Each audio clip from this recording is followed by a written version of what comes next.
আসসালামু আলাইকুম ভিউয়ার্স, একদম বাটাবাটির ঝামেলা ছাড়াই হাতে মেখে সহজ উপায়ে 10 পদের স্পেশাল ভর্তার রেসিপি নিয়ে হাজির হয়েছি। গরম গরম ভাতের সাথে ভর্তা হলে কিন্তু আর কিছুই দরকার হয় না।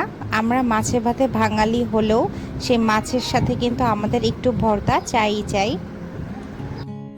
ভর্তা খেতে আমার ভীষণ ভালো লাগে। আপনাদের কার কার ভর্তা খেতে ভালো লাগে আমাকে কমেন্ট করে জানাবেন। আমার চ্যানেলের নতুন দর্শকদেরকে অনুরোধ করছি, ভিডিওটি ভালো লেগে থাকলে চ্যানেলটি সাবস্ক্রাইব করার। তাহলে আর কথা না বাড়িয়ে চলুন রেসিপিগুলো দেখে নেওয়া যাক। চুলায় আমি একটি প্যান বসিয়ে দিয়েছি এবং তাতে দিয়ে দিলাম 2 চা চামচ পরিমাণে সরিষার তেল এবং এর মধ্যে দিয়ে দিয়েছি 10 থেকে 12টি শুকনো মরিচ। মাঝারি আঁচে এখন আমি শুকনো মরিচটাকে 2 থেকে 3 মিনিট মতো ভেজে নিব।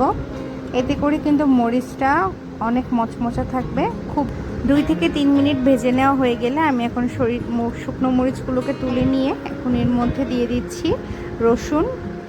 এখানে আমি প্রায় 3 থেকে 4টা রসুনের সমস্ত কোয়াগুলোকে ছাড়িয়ে নিয়েছিলাম এবং সরিষার তেলে একটু ভেজে নিচ্ছি। খুব বেশি ভাজার দরকার নেই, হালকা একটু বাদামি রং হয়ে আসলেই হবে। আজকে আমি যখন রান্না করছিলাম তখন বাইরে খুব সুন্দর বৃষ্টি হচ্ছিল। চলুন আপনাদেরকেও একটু বৃষ্টিটা দেখাই। দেখুন, আলহামদুলিল্লাহ বৃষ্টির সাথে কিন্তু হালকা বাতাসও আছে। এদিকে কিন্তু রসুন ভাজাটা প্রায় শেষ পর্যায়ে। আমি একটু চামচ দিয়ে চেক করে নিয়েছি রসুনগুলো ভালোভাবে সিদ্ধ হয়েছে কিনা। সিদ্ধ হয়ে গিয়েছে রসুনগুলো। আমি এখন এগুলোকে নামিয়ে একটা সাইডে রেখে দিচ্ছি। এদিকে আমি যে মরিচগুলোকে ভেজে রেখেছিলাম সেগুলো 1 চা চামচ লবণ দিয়ে খুব ভালোভাবে কচলে ভর্তা করে নিচ্ছি। এবারে এর মধ্যে আমি দিয়ে দিচ্ছি পেঁয়াজ। এবারে দিয়ে দিচ্ছি 1 কাপ পরিমাণে ধনিয়া পাতা। পেঁয়াজ আর ধনিয়া পাতা এবং মরিচের পরিমাণটা কিন্তু আপনাদের ইচ্ছা অনুযায়ী বাড়িয়ে বা কমিয়ে দিতে পারেন। এরপর আমি এখানে দিয়ে দিলাম সরিষার তেল 2 চা চামচ পরিমাণে। সব কিছুকে আমি খুব ভালোভাবে মেখে ভর্তা করে নিচ্ছি। এবারে আমি প্রথমে আলু ভর্তাটা দিয়ে শুরু করব। এজন্য এখানে সেদ্ধ আলু নিয়ে নিয়েছি 2টি এবং সেদ্ধ আলু ভর্তার সাথে আমি কিন্তু পেঁয়াজ মরিচ মাখানো ভর্তাটা দিয়ে মেখে নিচ্ছি। সবশেষে আমি একটু সরিষার তেল দিয়ে দিলাম। আলু ভর্তাটা কিন্তু হয়ে গিয়েছে। আমি এখন এটাকে একটা সাইডে রেখে দিচ্ছি।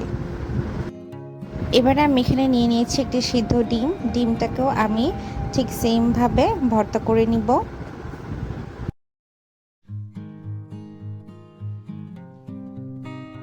এবারে তৈরি করছি মিষ্টি কুমড়া ভর্তা, আর তার সাথে সামান্য পরিমাণে পেঁয়াজ মরিচের ভর্তা, একটু লবণ আর সরিষার তেল দিয়ে তৈরি করে ফেললাম মজাদার মিষ্টি কুমড়োর এই ভর্তাটি।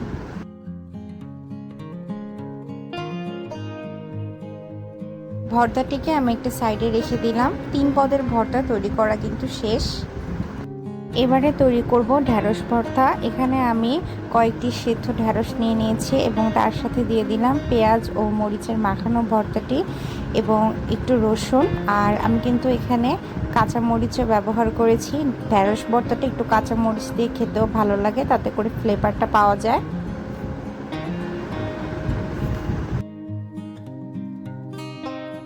হ্যাঁ, আগে যে 3টি ভর্তাগুলো তৈরি করেছি সেই সব ভর্তাতেও কিন্তু আমি রসুন ব্যবহার করেছিলাম, ভিডিওতে সেটা বলতে ভুলে গিয়েছি। ঢ্যাঁড়স ভর্তাটা তৈরি হয়ে গিয়েছে এবং এটাকে আমি উঠিয়ে নিলাম। এবারে তৈরি করছি সবার মজাদার এবং অত্যন্ত প্রিয় বেগুন ভর্তা।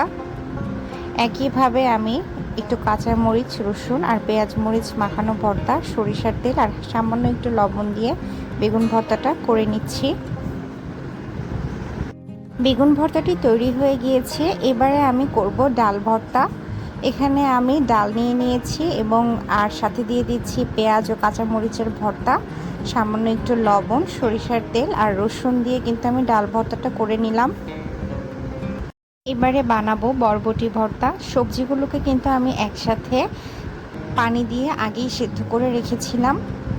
এখন বরবটি ভর্তার মধ্যে রসুন পেঁয়াজ মরিচের মাখানো ভর্তা, সরিষার তেল দিয়ে ভর্তাটাকে তৈরি করে নিচ্ছি। এই ভর্তাটা খেতে কিন্তু ভীষণ দারুণ হয়। তৈরি হয়ে গিয়েছে এবং এই ভর্তাটাকে আমি একটি সাইডে উঠিয়ে রাখছি। এবারে তৈরি করছি বাদামের ভর্তা। এখানে আমি বাদাম ভেজে তারপরে একটু হালকা গরম থাকা অবস্থাতেই বাদামগুলোকে খোসা ছাড়িয়ে নিয়ে তারপরে পাটায় বেটে নিয়েছিলাম। আর এখানে আমি সেমভাবে কাঁচামরিচ, সরিষার তেল, পেঁয়াজ মরিচের মাখানো ভর্তা দিয়ে বাদামটাকে ভর্তা করে নিচ্ছি। এখানে কিন্তু আমি রসুনও ব্যবহার করেছি। সব কিছুকে মিশিয়ে খুব ভালোভাবে বাদামের ভর্তাটা তৈরি করে নিচ্ছি। আমি তৈরি করে নিব চিংড়ি মাছ ভর্তা। আমার কিন্তু এই ভর্তাটা খেতে ভীষণ ভালো লাগে।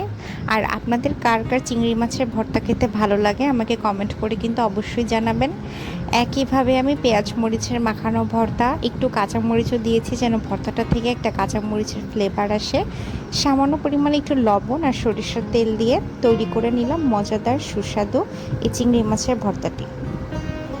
আপনারা কিন্তু চাইলে এই অবস্থায় এটাকে একটু পাটায় বেটে নিতে পারেন। যেহেতু আমি আজকে কোনো বাটাবাটির ঝামেলা ছাড়াই ভর্তা তৈরি করে দেখাচ্ছি আপনাদেরকে, তাই আমি এই অবস্থাতেই রেখে দিচ্ছি আর পাটায় বাটছি না। এবারে কিন্তু আমি তৈরি করব খাসির মাংসের ভর্তা। এখানে আমি কয়েক টুকরো খাসির মাংস নিয়ে নিয়েছি এবং তার মধ্যে দিয়ে দিলাম পেঁয়াজ মরিচের মাখানো ভর্তা, লবণ, কাঁচামরিচ আর রসুন। খাসির মাংসটাকে কিন্তু আমি আগে থেকে সেদ্ধ করে নিয়েছিলাম। এখন সবগুলো উপকরণ আমি খুব ভালোভাবে একসাথে মিক্স করে ভর্তাটা তৈরি করে নিচ্ছি। তৈরি হয়ে গেল আজকের 10 পদের স্পেশাল ভর্তা।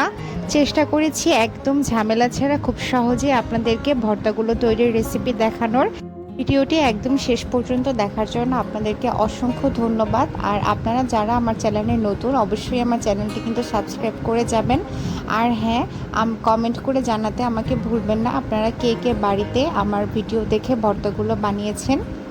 সবাই ভালো থাকবেন, সুস্থ থাকবেন। আল্লাহ হাফেজ।